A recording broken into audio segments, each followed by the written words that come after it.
consciousness through a variety of techniques and substances that have been used shamanistically for thousands of years. Let's go back to indigenous cultures, to the ancient civilizations.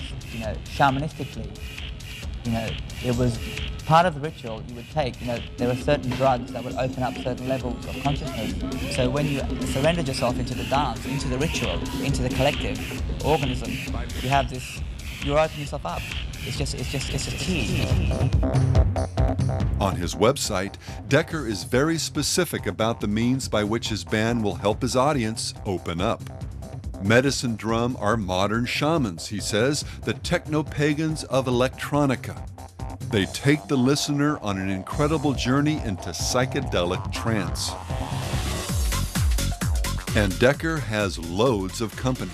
There are hundreds of bands and DJs who view their music in precisely the same way, as a form of techno-paganism, a gateway into trance and the spiritual world.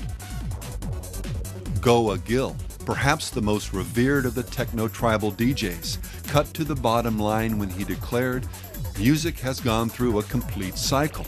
It started in ancient times with tribal drumming, and now it's come back to tribal trance techno. I'm basically just using this whole party situation as a medium to do magic, to remake the tribal pagan ritual for the 21st century. It's an initiation." Quite often, these shamanistic experiences are intensified with the use of drugs, expanded now through modern pharmacology to include new and powerful psychotropics, including LSD, E or ecstasy, G, and special K. When you drop this chemical bomb into your neurosystem, you are cutting up all your previous inherited perceptions of what we call reality. Everyone suddenly has shamanic experience for a couple of dollars.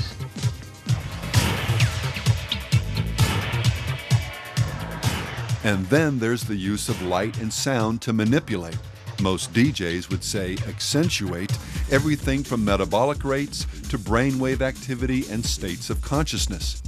Whether we're talking about in training or photic and auditory driving, the terminology may be more sophisticated, but make no mistake about it, these alterations are based, often consciously, on occultic, shamanistic formulas.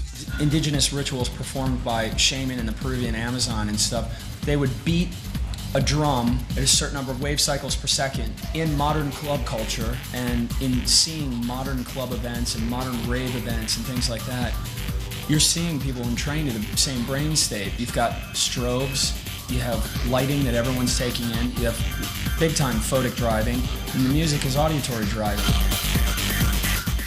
That's why people get so excited for a rock concert and tear up the seats. It's because their metabolism is being governed by the bass and the rhythm and the light.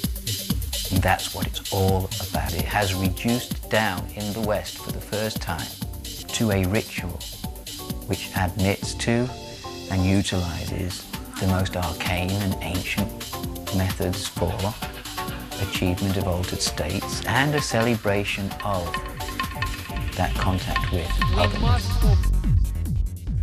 But what is this otherness that ravers often come in contact with? Into what are they being reborn? Before we answer that, allow me to again say that we're not questioning people's conscious intent or their sincerity.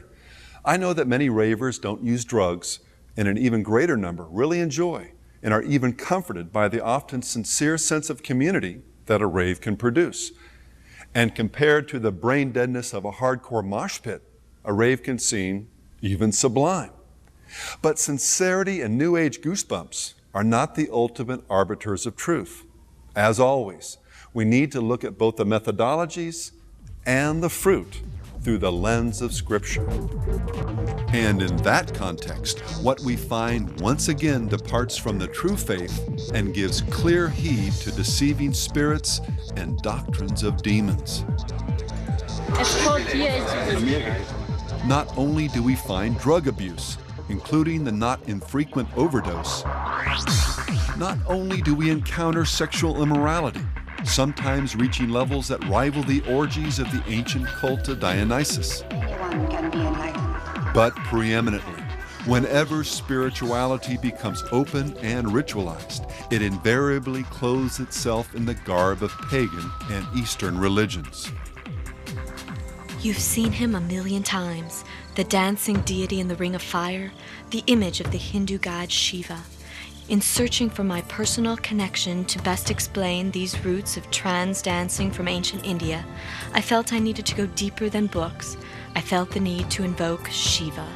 So last night, as I prepared to go to a party at the Dimension 7 warehouse in San Francisco, I considered my intention for the evening. I wanted to become a sacred temple dancer. I knew I was on target when I arrived and immediately was greeted by a large bronze statue of Shiva dominating the altar in front of the DJ. Shiva had indeed been invoked. The magic had been spun, and the time had come for me to experience my devotional dance. The techno beat morphed in my head, the mesmerizing drone of devotional songs being repeated over and over again. Ecstatically allowing the trance to overtake me, I felt my body gyrate in unfamiliar ways that seemed as old as Shiva himself. I was able to leave my body and observe myself in this new, old incarnation. The trance dance spiraled me into the deep meanings of these movements. So this must have been the justification for the nights of wild sex I've read about in those Hindu temples. It is obvious to me that they were also in the trance, induced by the rhythmic music of their own blissful states. I wondered what local concoctions the devotees imbibed. After all, Shiva is the god of sex and drugs and rock and roll. Within the warm, protective womb of Western, specifically Christian culture, these heartfelt observations may read like nothing more than a recipe for personal enlightenment. But both the Bible and the cultures that live within the full force of these demonic doctrines declare otherwise. There is a way that seems right to a man, but its end is the way of death.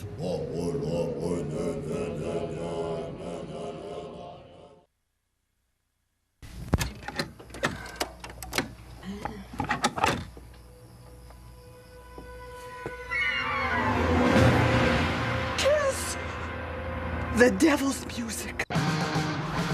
Bands like Kiss and Megadeth may try to trivialize charges of occult influence through ridicule. Megadeth fans, are you ready to sell your soul to the devil?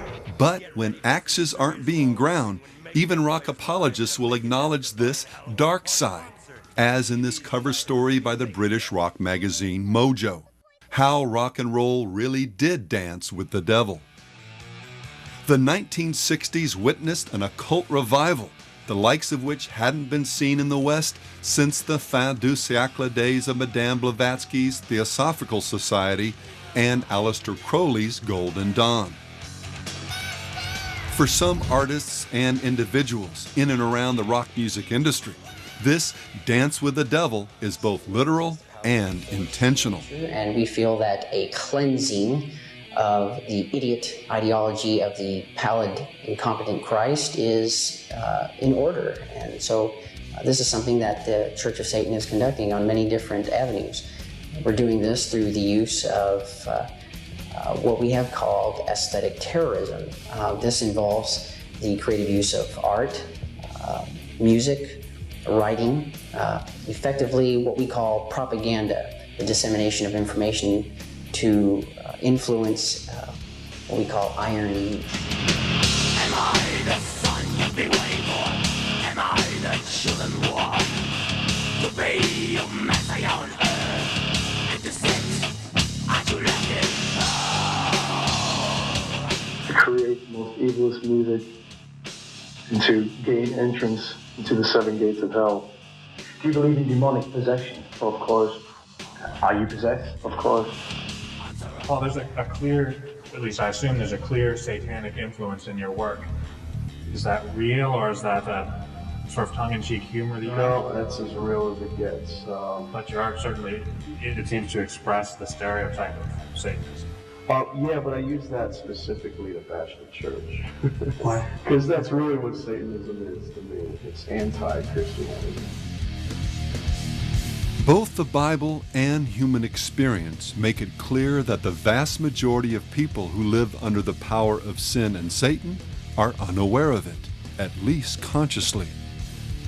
Salvation, then, is described as a process whereby God gives people grace so that they may know the truth, that they may come to their senses and escape the snare of the devil, having been taken captive by him to do his will. The scriptures also address how these same senses can be progressively seduced until people can't tell, spiritually speaking, up from down, their right hand from their left, as they walk as the Gentiles walk, in the futility of their mind, having their understanding darkened. The eventual result, individuals and, if left unchecked, eventually a culture in which this darkness reigns, where evil becomes good and good evil, and where finally even the occult and Satan himself become acceptable, even cool. Father Lucifer, you never look so sane. You always did prefer the drizzle to the rain.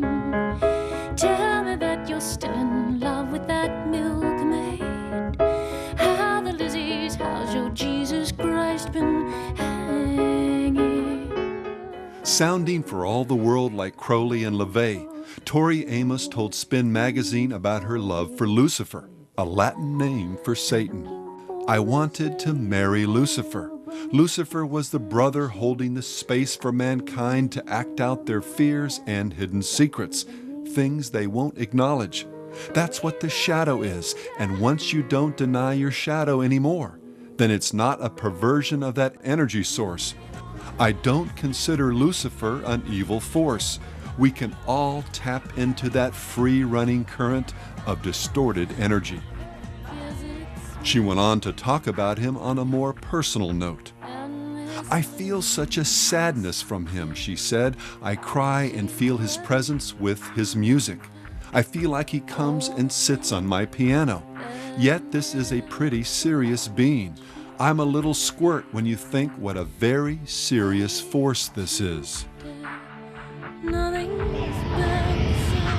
Avant-garde artist Diamanda Gallas has admitted to tapping into this same energy. Before performances, I used to say prayers to the devil.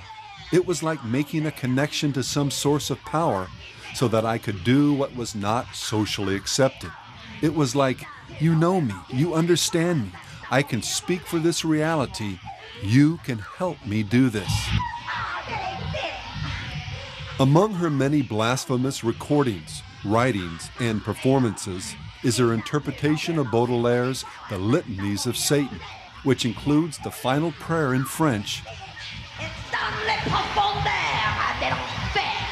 To thee, O Satan, glory be and praise. Grant that my soul one day beneath the tree of knowledge may rest near thee. It should come as no surprise that she has described her performances as being like a ripping of the flesh, like a bloodletting. A kind of voodoo possession? Asked the interviewer. Exactly, Gallas replied.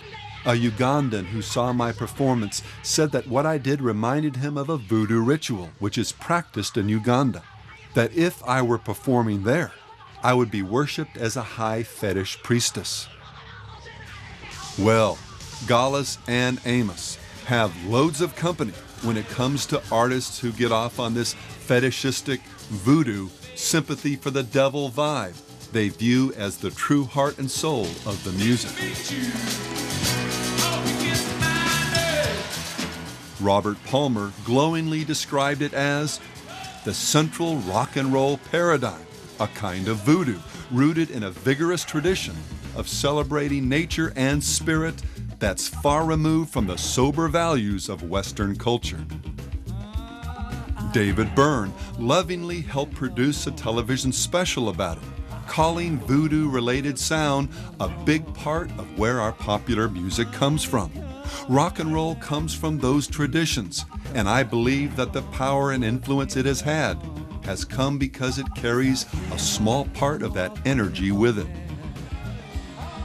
And this same voodoo vibe was more than just a lyrical device for Jimi Hendrix.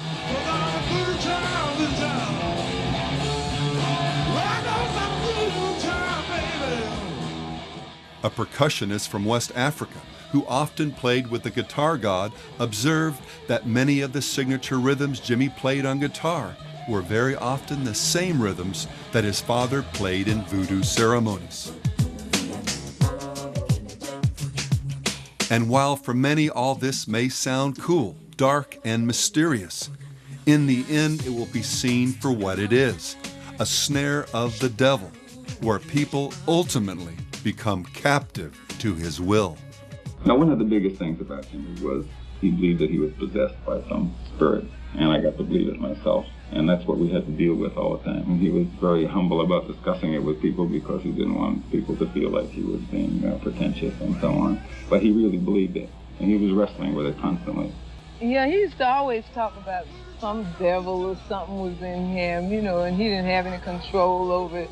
He didn't know what made him act the way he acted and what made him say the things he said and songs and different things like that just come out of him, and he'd say, I don't know what come over me, I really can't understand it. And, he used to just grab his hair or something, or put his hair and just stand in the mirror or cry or something. Oh, Lord, it was so sad when he would cry. It seemed like, to me, he was so tormented and just torn apart, and like he really was obsessed, with something really evil. And finally, this embrace of the occult has led to a curious phenomenon described in the Bible. The light has come into the world, and men love darkness rather than light because their deeds were evil.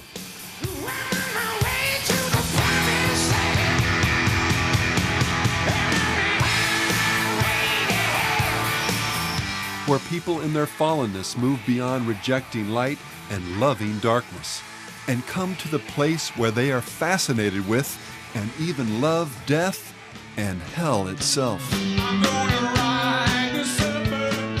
For example, besides riding the serpent and mainstreaming the venom of the do-what-thou-wilt worldview,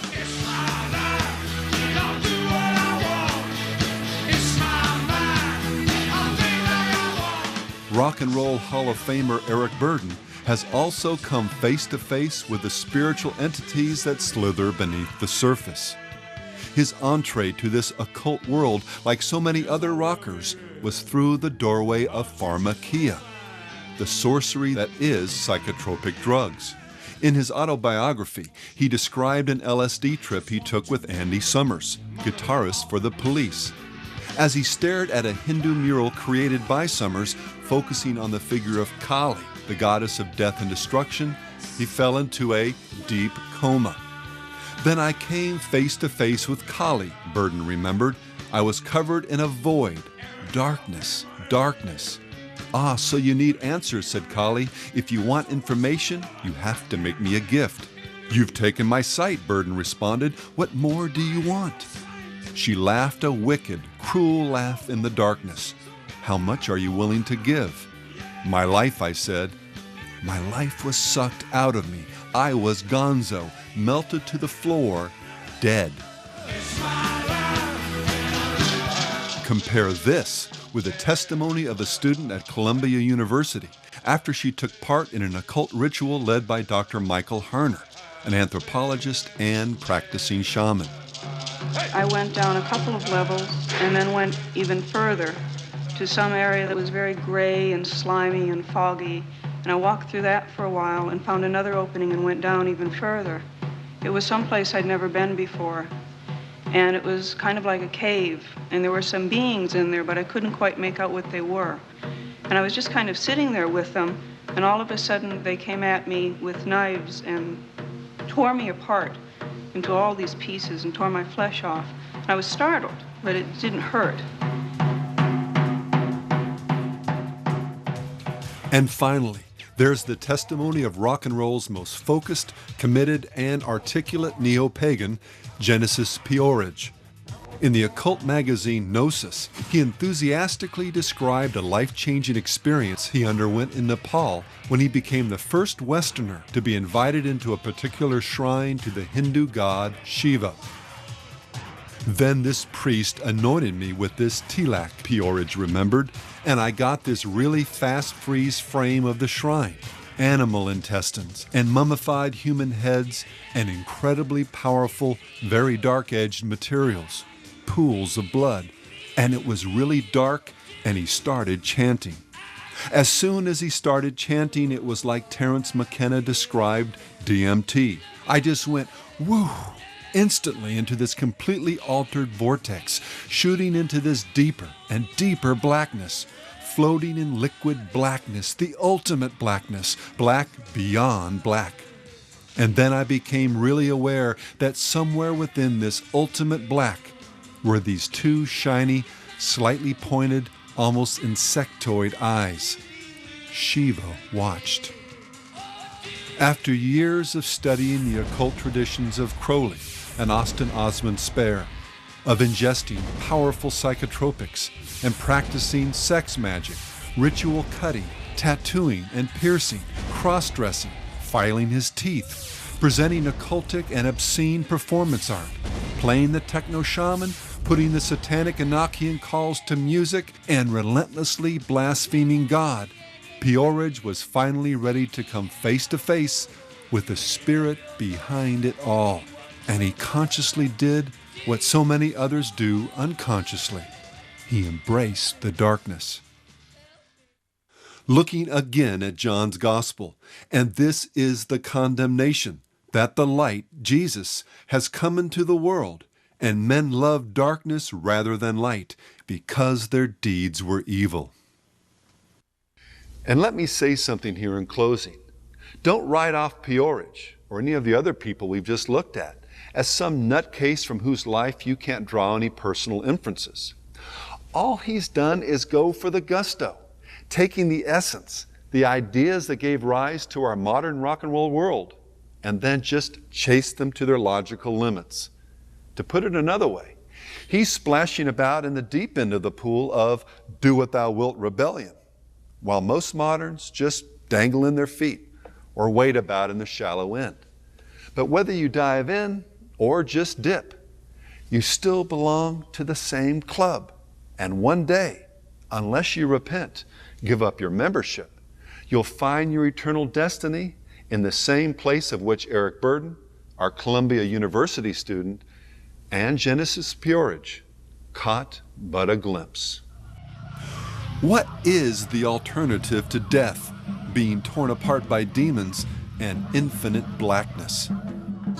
Well, eternal life, infinite love, and the perfect light of a God whose holiness burns as a consuming fire, who dwells in a light so immeasurably bright as to be unapproachable by man in his fallenness, but who has reached down from the cross to purify man and prepare him for a new heaven, a new earth, and a holy city where there shall be no more curse, but the throne of God and of the Lamb shall be in it, and his servants shall serve him. They shall see his face, and his name shall be on their foreheads.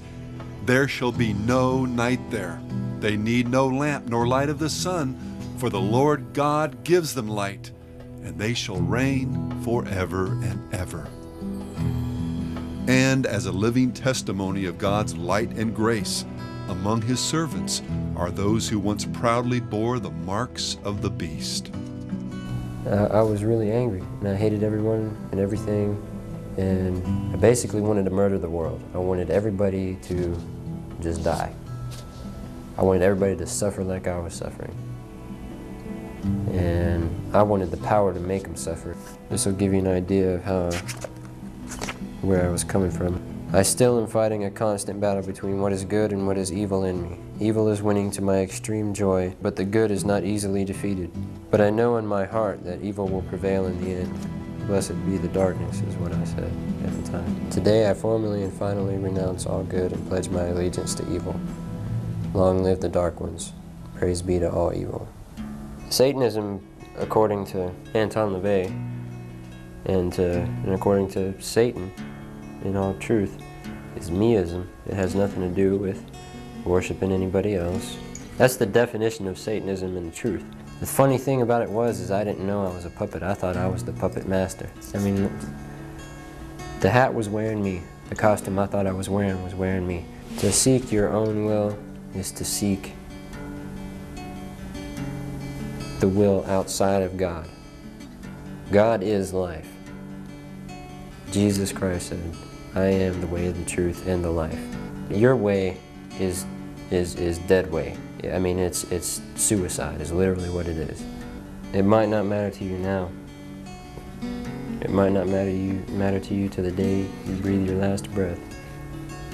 But it will matter. You will regret it. You will be sorry. And I hope it's on this side of the grave, because if it's on the other side, you're going to be sorry forever. A lot of you have heard this song, I'm sure. But it's true. I once was lost, but now I'm found. I once was blind, but now I see.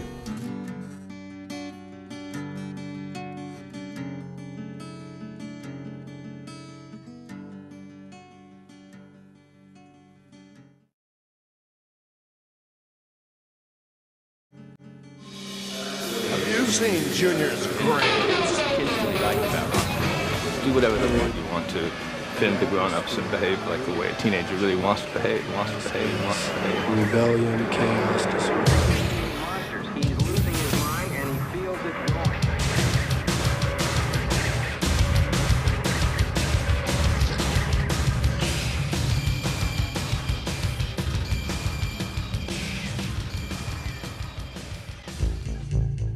A quiz. Test your powers of discernment by answering the following question. Through their lyrics, sound, concerts, and lifestyles, today's rock artists encourage their fans to A. Trust and obey their parents. B. Honor the great heroes of past generations. C. Value maturity, modesty, and good etiquette. Or D.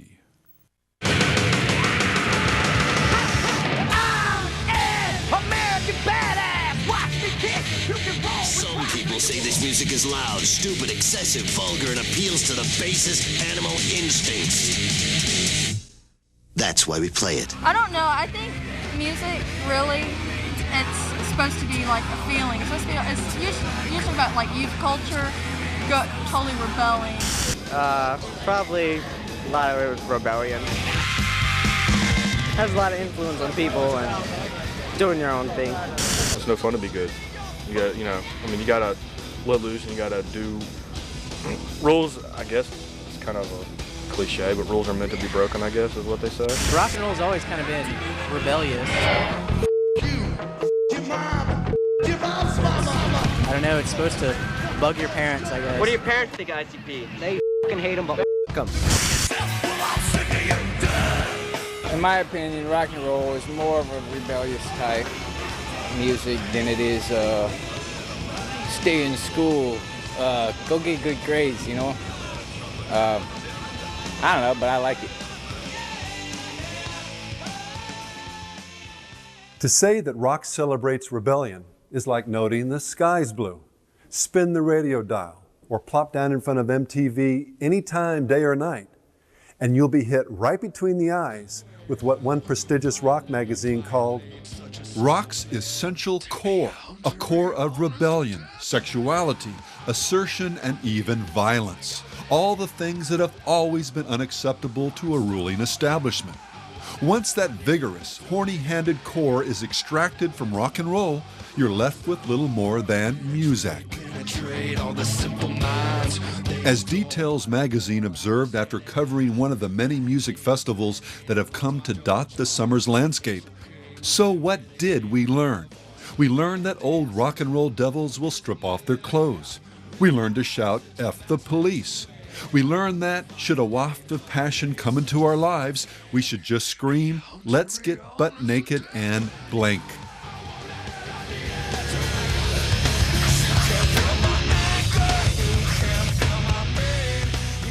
There's no need or time to belabor the obvious. We all know or should know that the essence of rock and roll is rebellion.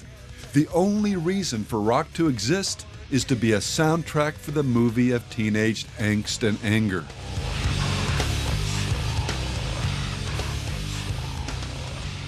A far more interesting, as well as profitable line of investigation is to try and understand something of the spiritual implications of this rebellion. Where did it come from? What are its byproducts? Where is it leading us? Is teenage angst and anger just a fact of life like zits? And the music just a harmless way of venting aggression? Or is the truth heavier than that? Well, we could spend hours and still not do justice to this issue. But let's try to gain at least some general insights into these important questions by briefly examining a few key dynamics in our culture's love affair with rebellion. Before we get started, though, we need to make an important distinction. By rebellion, the Bible means anarchy and lawlessness, not the resistance of good against evil. God doesn't want blind submission to the earthly status quo. Jesus was the ultimate stick in the eye for injustice, indifference, and hypocrisy, and was ultimately hung on a cross for it. And we're called to follow in his footsteps. The 60s and the rock and roll revolution, for example, came about not because of what was righteous about America in the 50s, but because of what was wrong. The love of money and materialism. The superficial and ultimately idolatrous America right or wrong attitude that often passed for true patriotism. Parents handing their kids over to professionals, whether academic or ecclesiastical, to be raised and nurtured. Platitudes and or silence instead of honest and vigorous discussion on key life issues like sex, politics, and religion. Entrenched sin in attitudes concerning race and equality. A war that was not fought biblically. Good boys can, but good girls don't attitudes about premarital sex. Hypocritical approaches to substance abuse. And worst of all, a cultural, wishy-washy, I'm a Christian because I'm an American kind of spirituality. On and on it goes. True biblical Christianity calls for open prophetic resistance to these types of institutionalized evil. No doubt, if the church had been faithful in this regard, the anarchistic and ultimately occult forms of rebellion that took root in the 60s would have never prospered. So, turning the world right side up is good. Plunging it into do what you want to do anarchy is, well, rebellion. With that critical distinction made, let's now look at a few aspects of the rebellious spirit that did take hold in the 60s and what they mean for us today. Number 1, rebellion is evil. Though frequently celebrated today as something cool, comical, and even heroic, make no mistake about it, God hates and punishes the sin of rebellion. The evil man seeks only rebellion, therefore a cruel messenger will be sent against him. Furthermore, God views it as a form of occultism, something we'll look at in more detail a bit later. For rebellion is as the sin of witchcraft. Lastly, while all rebellion is serious, there's one specific type that especially tears at the fabric of divine order. Honor your father and your mother. To rebel against, to dishonor one's parents is so abominable to God that cursing or striking them, as well as other extreme forms of protracted rebellion against parental authority, was a capital offense in Old Testament Israel. Shut up, slut, you're causing too much chaos. Just bend over and take it like a slut, okay, ma? Oh, now he's raping his own mother, abusing a horse, snorting coke, and we gave him the Rolling Stone cover? In this context, one shudders to think how God views rapper Eminem's rebelliousness, as well as the millions of fans who feed off his depravities. And there's a million of us just like me, who cuss like me, who just don't give a f like me, who dress like me, walk, talk, and act like me. Hit her with the skateboard. Parents and their authority have become a primary target for the grotesque defiance that courses through the world of rock and roll.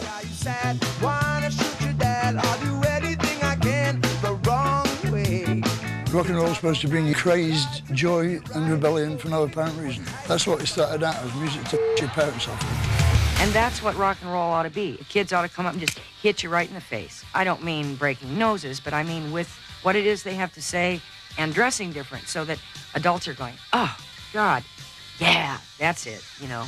Make them throw up. If parents and moms and dads start to like Korn, that's when we become not cool. Rock and roll is attitudes. It's all the things that your parents told you don't do, you can do. Let your dad tell you what to do. Just get high in middle school. Get the middle class. This middle age.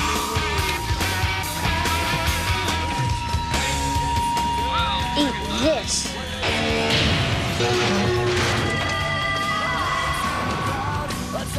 Green Day's Billy Joe Armstrong once advised an audience, when you go home, I want you to eat your parents. I don't need your authority. Down with the moral majority. 'Cause I wanna be I'm not allowed to listen to him when she's home, but, you know, I don't care. They hate it, but I still go. I don't give a what they say. This is rock and roll. Parents always hate rock and roll. It's in custom. If parents like rock and roll, it must suck. Just keep this in mind. They're playing our CDs when you're not home. They're playing my tapes in your own car. And I'm influencing your children. Just don't push your luck. At a Doors concert in Washington, D.C., Jim Morrison's mother, by all accounts a good and decent woman, came to see her son perform.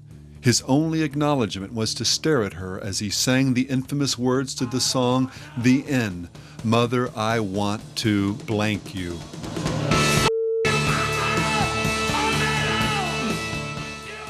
He never attempted to see or talk to his parents again and usually referred to them as being dead. As Perry Farrell said when asked by Rolling Stone for his secret to happiness, move as far away from your parents as you can, because I feel like I have no parents. I do what makes sense in my head. Number 2, rebellion is inane, hypocritical, and doesn't work. Not only is this dishonor your parents attitude among the worst types of sin, it ultimately violates the one law of God that goes so deep into the human conscience that almost nobody will deny it philosophically. That is, the golden rule. Do unto others as you would have them do unto you. Isn't it interesting how the rock and roll, do-your-own-thing lifestyle goes out the window when suddenly it's the rock star who's the parent? Madonna, for example, became a star largely through the medium of television and music videos, getting rich selling sex and rebellion to other people's children. Now she has 2 of her own. And guess what's one of the big rules that governs her household? You've got it. She can't watch TV, and She can't watch TV? No. This irony became even more painfully obvious in a feature Rolling Stone did on Ozzy Osbourne.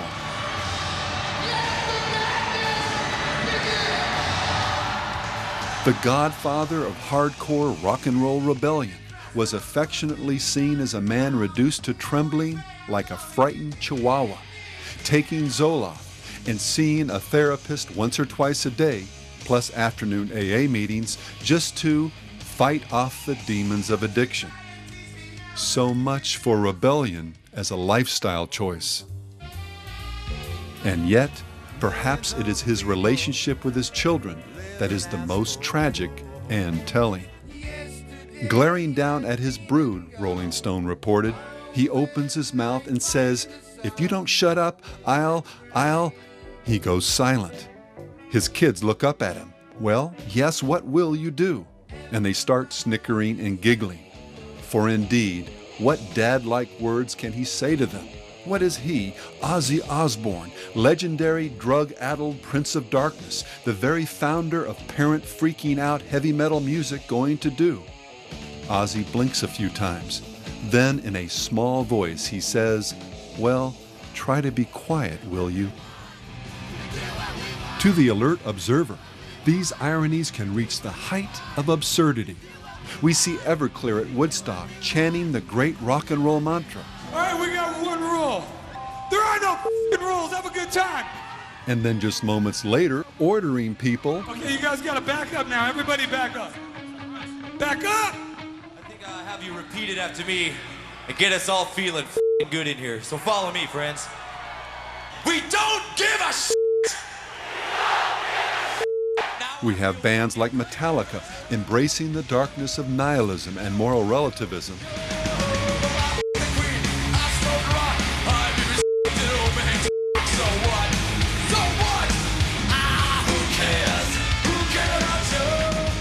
And making light of every kind of sin imaginable, including, ironically, shoplifting. And then getting worked up about people swapping their songs on Napster without paying them royalties. You know what? Maybe I wouldn't have to whore myself out if you kids didn't steal my music. Hey, Metallica, so what? We have MTV making light of both violence and rebellion against adults in one of their network bumpers. And then broadcasting a PSA against violence. Violence, it should be noted, that featured a person being beaten with a club.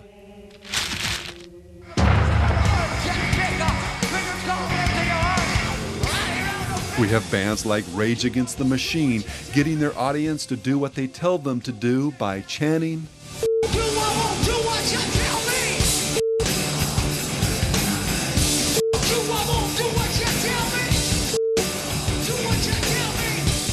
Even more surreal is their hardcore advocacy of Marxist socialism, all the while getting rich and enjoying the unparalleled liberties of the very free market economy they condemn. Like other rock artists from time to time, they raise some valid issues, particularly their condemnation of the way our two-party system has been co-opted by big money, special interests, and mushy middle politicians. But what is their alternative? To scream, F you, to advocate unbiblical economic systems that lead to poverty and the loss of freedom everywhere it's been tried? To smash TVs and squat atop a stage prop? What the world needs is a generation that can spread the light, not whine and curse the darkness.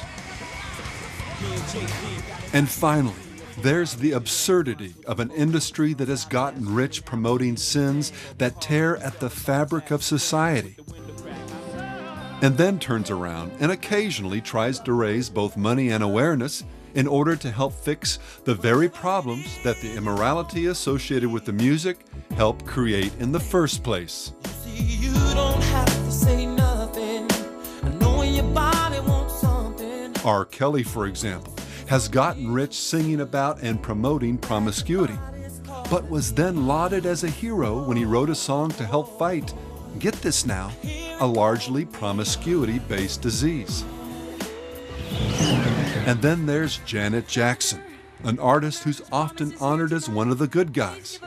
Her involvement with Colin Powell's America's Promise Foundation was front and center during her Velvet Rope tour, with some of the proceeds going to help its efforts on behalf of the less fortunate. Help become a mentor for a child. Help keep our kids off the street because they really do need us. Please. But hold on. The facts are in. One of the greatest causes of poverty, poor self-esteem, and disease, the very problems the foundation is attempting to address, is sexual promiscuity and its inevitable byproducts. And what are Jackson's personal life, her music, the concert, and even the concert title filled with? sexual innuendo, partial nudity, references to genital piercings, sex outside of marriage, bondage themes, etc.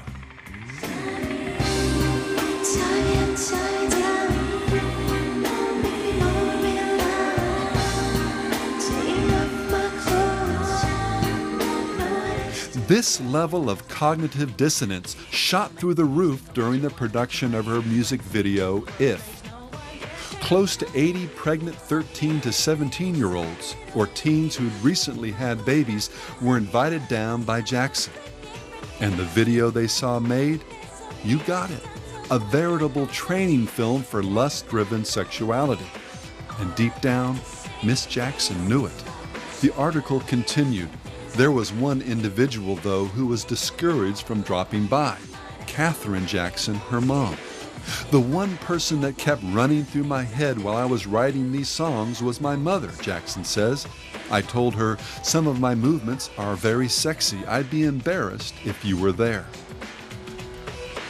Well, she might have been able to hide her shame temporarily from her mom, but not from God, as Jesus noted when he declared, "You are those who justify yourselves before men, but God knows your hearts.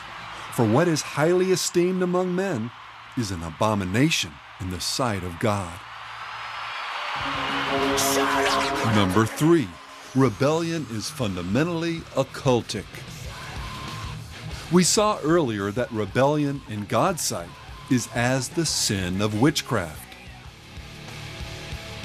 God's wisdom in defining rebellion in this way makes perfect sense when one understands the basic difference between the Judeo-Christian cosmology and the one generally embraced by the occult and Eastern traditions.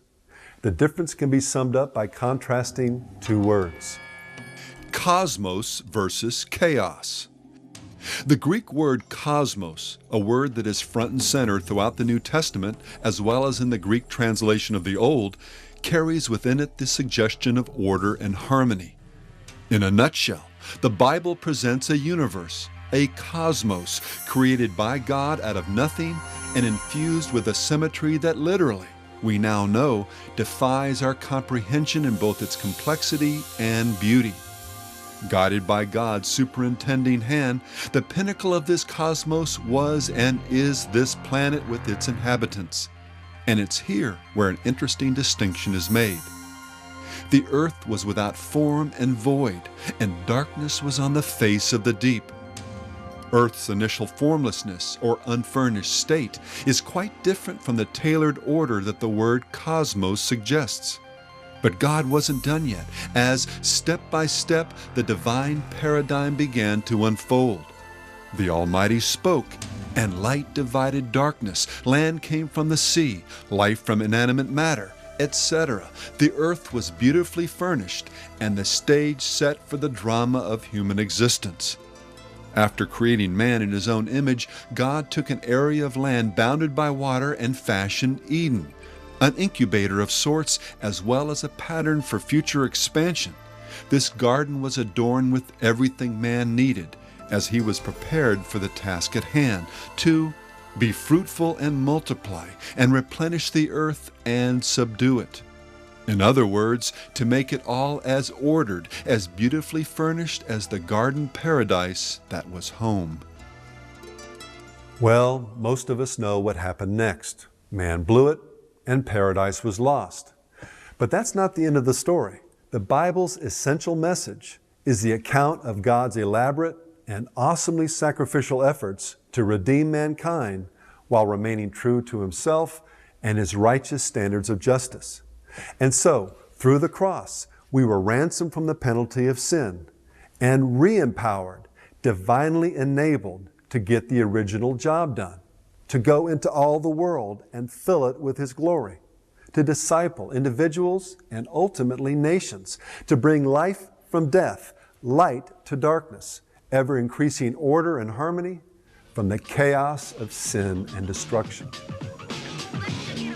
The occult world, on the other hand, in this as well as in most everything else, seeks to reverse the divine order. Rather than God, chaos or emptiness is seen as the ultimate ground of being, and the material world is viewed as either illusory, Maya in the Hindu lexicon, or as in the Gnostic tradition, fallen from the true realm of the spirit. Amid this quantum cloud of uncertainty, God and His will become either unknowable or subject to the whims of human imagination. Man is born to do what he wills, and chaos has become his midwife. All creation begins in chaos, progresses in chaos, and ends in chaos. The phenomenon of being is this self-synergizing engine of out of chaos, through creativity, into the imagination, back into chaos, out into creativity, so forth and so on. See, quantum physics gave us the real term to describe what happens when you take a powerful psychedelic plant or drug. Chaos. Back to the idea of surfing the waves of chaos. I'm surfing the chaos, riding the wave in my mind. We're confused. I'm so fucking confused, man. It's all chaos. Please, man, I'm surfing the chaos like roll. You definitely generate an atmosphere or a mood which might be characterized as rebellion, chaos, disorder, and activity that appears to have no meaning. They have figured out the formula for chaos. Chaos is a beautiful thing.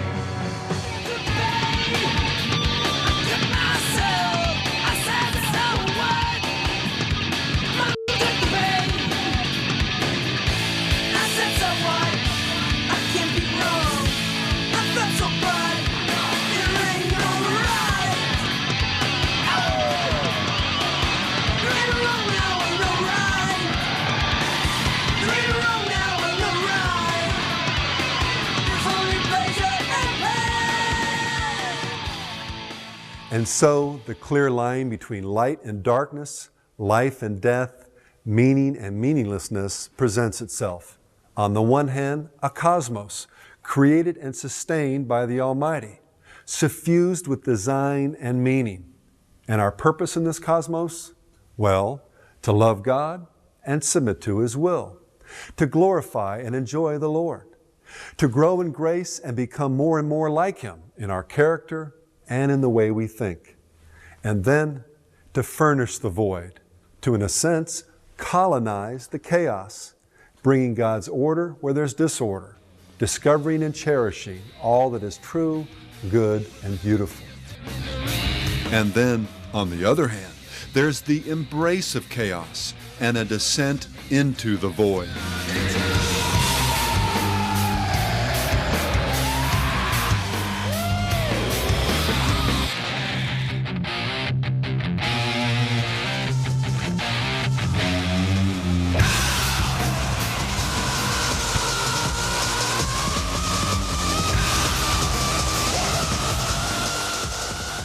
For those with the epistemological integrity to embrace the fullness of this horror, well, as more than one rock and roll icon has stated, nothing is true, everything is permitted. Nothing is true. Everything is permitted. Because nothing's true, she said everything's permitted.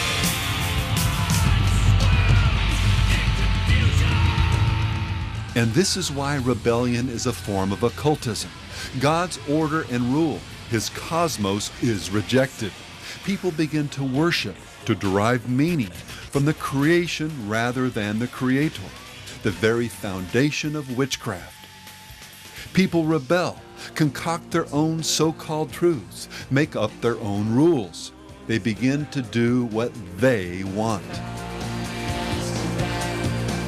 Most dabble in their defiance, afraid to fully embrace the horror of this nothing's true, everything's permitted worldview. But dabbling with rebellion is like dabbling with theft. You may just be stealing candy, but you're still a thief. Just so, anytime we choose our will over God's, chaos over cosmos, we are rebels and moving in precisely the wrong direction. Jesus understood this as he described the spiritual war to which all of his followers have been called, and then warned what it would take to plunder the kingdom of darkness rather than be plundered by it. He that is not with me is against me, and he who does not gather with me, who does not make a conscious effort to press into Christ, scatters. Everywhere in today's music and popular culture, people are scattering, allowing spiritual entropy to drag them into the void. Artists proudly admit that they don't write real songs, they produce chaos.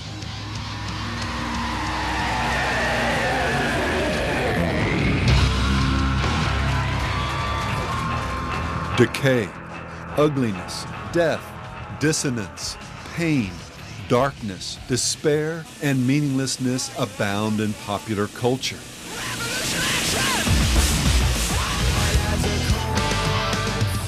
Laziness, disrespect, rioting, stupidity, irresponsibility, and perpetual adolescence are everywhere celebrated. Responsibility, what's that?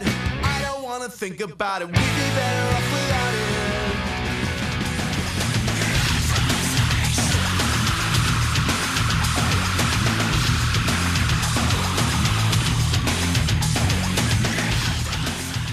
Leaders of the occult revival, as well as artists who hated Christ and sought inspiration from nihilism and the derangement of all the senses, serve as patron saints for rock's most influential musicians. So tell me why. From the annihilation of every sexual taboo, to the now fashionable rejection of Christianity in favor of Eastern and occult religions, evidence of popular music and culture's embrace of chaos over cosmos is practically endless. Rebellion qua witchcraft has all but become the default religion of Western society. Number 4, rebellion leads to death. Jesus declared that true discernment, understanding what's really going on beneath the surface of something, is aided by examining its fruit, what it produces. Elsewhere, the scriptures declare, "He who sins against me wrongs his own soul. All those who hate me love death." The wisdom spoken of here is a personification of God and involves an absolute commitment to do what He says. Cosmos, not chaos. Submission, not rebellion. This is the God who is, not the great mush God concocted by our postmodern, follow-your-heart imaginations. And this God declares, warns, that one of the fruits of those who hate this wisdom is death. Well, once again, the sky's blue.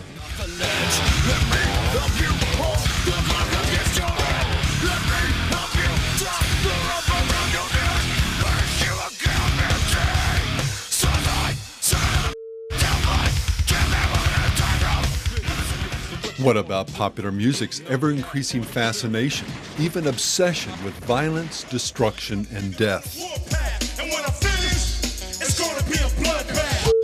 Make a name, I'ma put it on a bullet, put it in your brain. Rip the block like a buckshot, who cares where it goes? Just keep the casket closed. No remorse when a life is lost. I paid my dues, paid the cost. While certainly not the sole or even primary cause, why does this music, and specifically songs about nihilism and suicide, become the soundtrack of choice for young people who either take their lives or surrender to the tyranny of despair and hate? This is a letter written in blood by a 12-year-old from Los Angeles, California, saying he's on Valium and liquor. This is from a 12-year-old.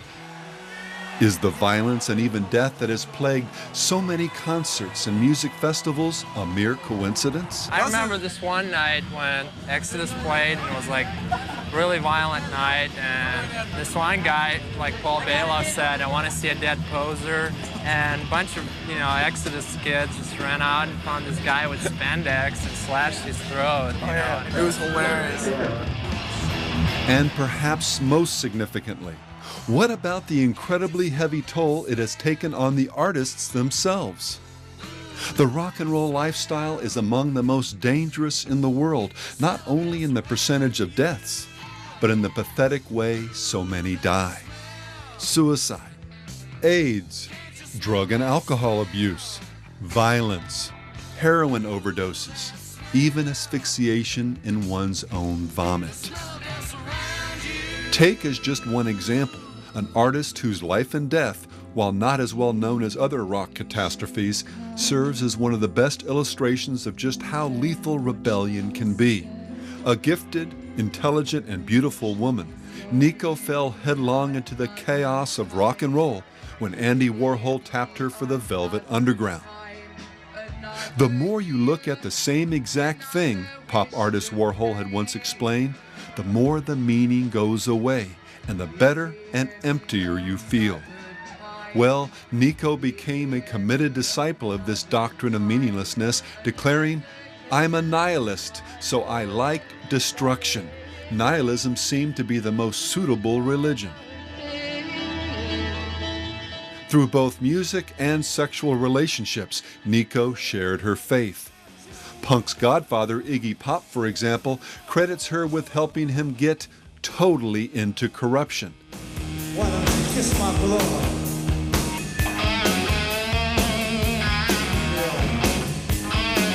Yeah, a kiss of blood. This particular attitude that I have all stems from Nico, he told one interviewer.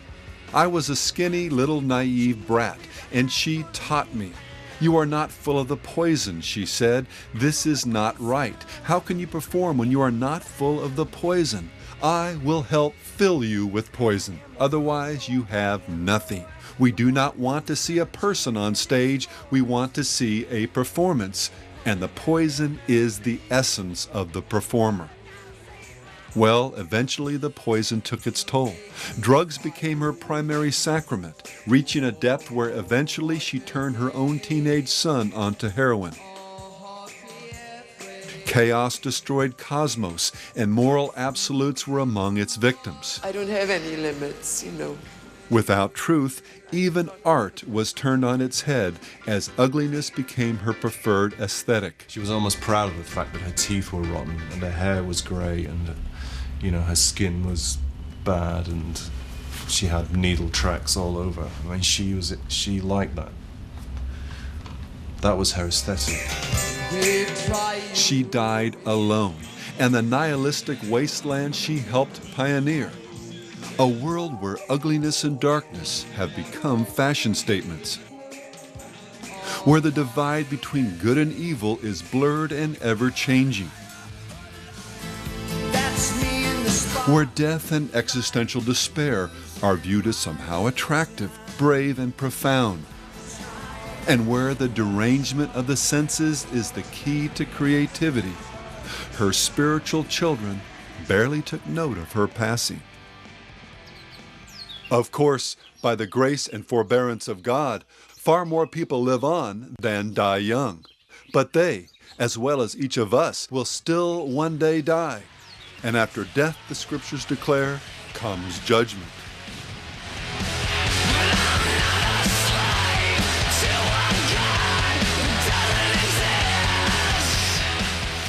Those who have rejected God will in turn be rejected.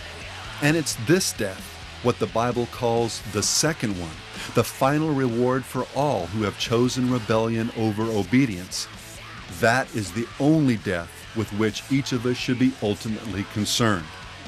As Jesus warned, "My friends, do not be afraid of those who kill the body, and after that have no more that they can do, but I will show you whom you should fear. Fear him who, after he has killed, has power to cast into hell. Yes, I say to you, fear him." Number 5, rebellion, like hell, is never satisfied. Good, like God, has no limits. There are always new vistas of virtue to explore and develop.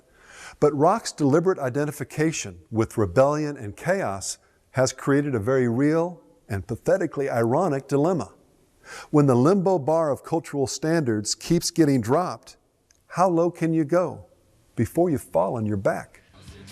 How does one fly their rock and roll freak flag high when it's the Woodstock generation that's now the status quo?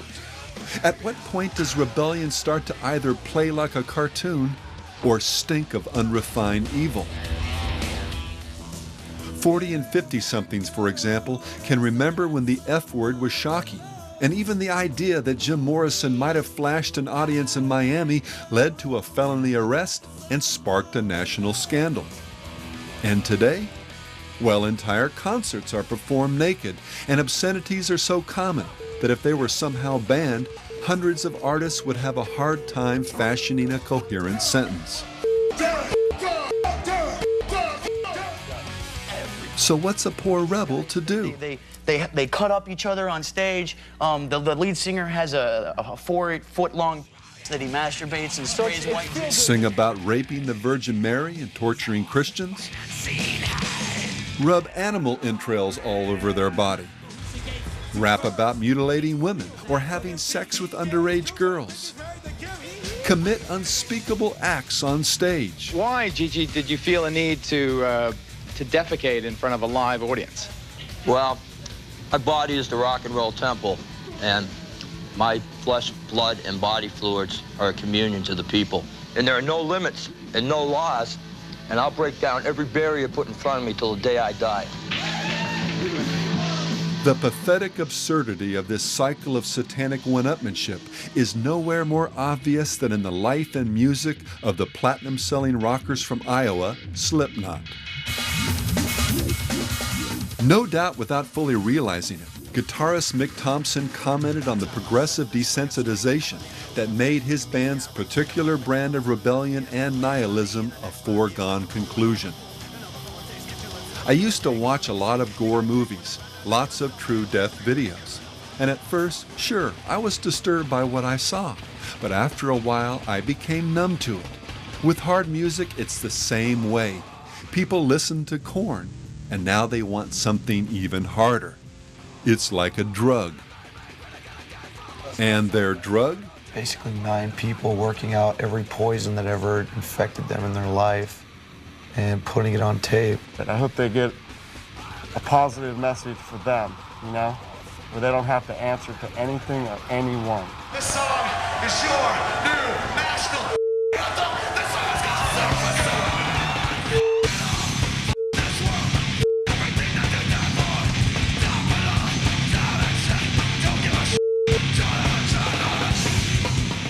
Drummer and group visionary Sean Crahan says the band's mission is to spread the sickness, which includes not only the raw rebellion of their lyrics and music, but live performances that feature band members hitting themselves and each other, drinking urine, smearing feces, throwing up into their masks, starting fires, and in general embracing chaos with a nihilistic vigor that would stun the Vudans of Haiti.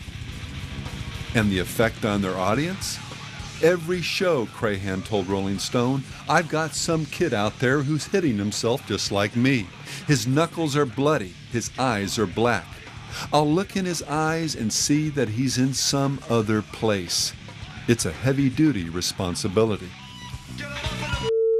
So it's only rock and roll, huh?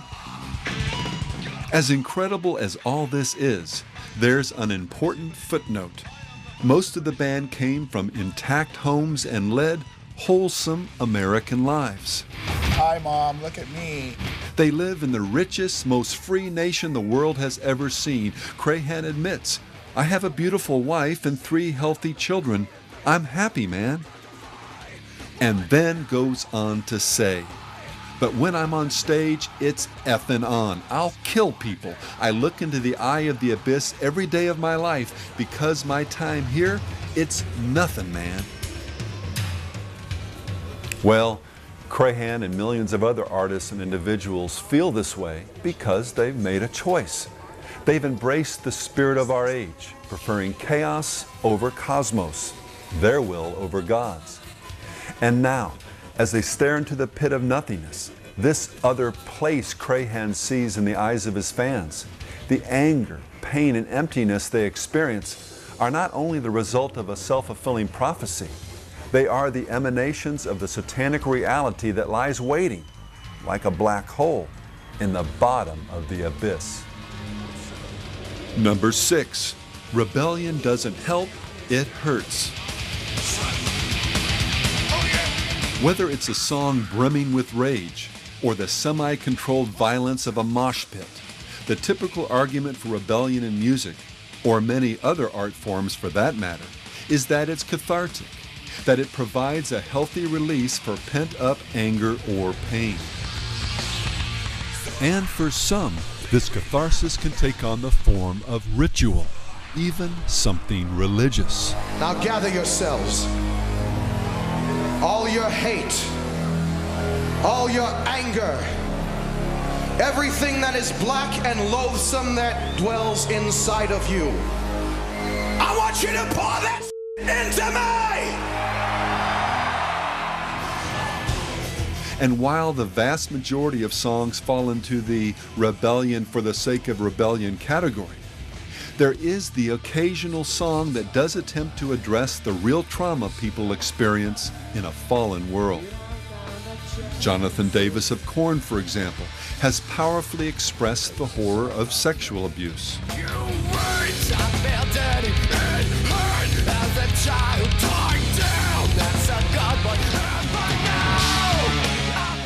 And Papa Roach, among other bands, has attempted to exorcise some of the pain that results from divorce and broken homes.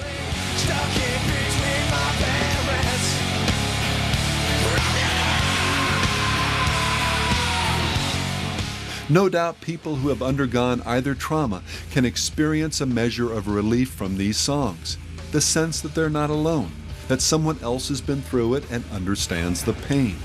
Screaming, moshing, even cutting oneself can provide, like the use of alcohol or drugs, some temporary relief. And if you're a rock star, it can also make you rich. But the root problem is never really addressed, and as we saw with Slipknot a moment ago, the nihilistic rage and despair inevitably become a self-fulfilling prophecy, producing even more poison and a sense of hopelessness. Suffocation, no breathing, don't give a if I cut my arm bleeding. Would it be wrong, would it be right?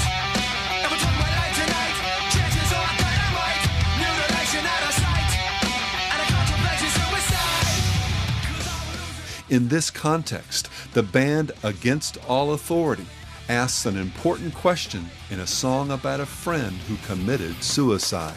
Tell me what friend of mine, I met him back in school. We had a bottle flavor, a skateboard band, there's nothing else for us to do. Got ourselves in out of trouble every day we had. CS and a door suspension for the kids we would play. Sometimes I feel like it's my fault, like it's my fault, and now the day goes by, I don't see his eyes. I'll never understand the choice that took me. What Toby ultimately needed was God and His grace. What he got instead was a bottle of liquor and a blind friend's support as he skated down the ramp of rebellion and into the abyss of chaos. And the only thing to be found there, whether now or later, is death. Every rebellious rock and roll band needs to stare into Toby's eyes, and in the eyes of millions of others just like him. To understand the bigger spiritual picture here, let's close with an analogy. As we've already seen, the Bible makes it very clear that a root problem is sin, both those we commit and the ones that are committed against us. And let me say something here. Look, in many ways, the wheels have come off our culture, and I know that many of you watching have been run over by them. Divorce, rejection, sexual abuse, violence, the lack of love and encouragement, on and on. It's a hurting world. But here's the bigger problem. Each of us is like a radio, designed by God to receive the true signal of His light and love. But because of sin and our innate drive to do our own thing, to possess this radio on our own terms, we've lost this ultimate signal. It never stopped broadcasting, It's just that we've stopped receiving the frequency. And so we begin looking for our own answers, for our own redemption, spinning the dial, looking for a signal that we like, that seems to fit our specific needs or personality, something that we can dance to. Well, rebels like rebellious music. Those with anger, angry. The lustful, lusty. And those who hurt, well, music by people who hurt. For someone who's lost and alone, these stations on the dial can provide a measure of comfort and temporal satisfaction. But ultimately, each is just a broadcast Tower of Babel, a soul-numbing distraction to keep the herd moving on down the highway to hell. God has the answer, a true signal to save us, heal us, and lead us home. But we've got to give Him control over our radio and allow Him to reset the frequency. Obedience, not rebellion, is the beginning of wisdom, and Christ's blood, not our sweat or tears, is the only way out of the valley of death.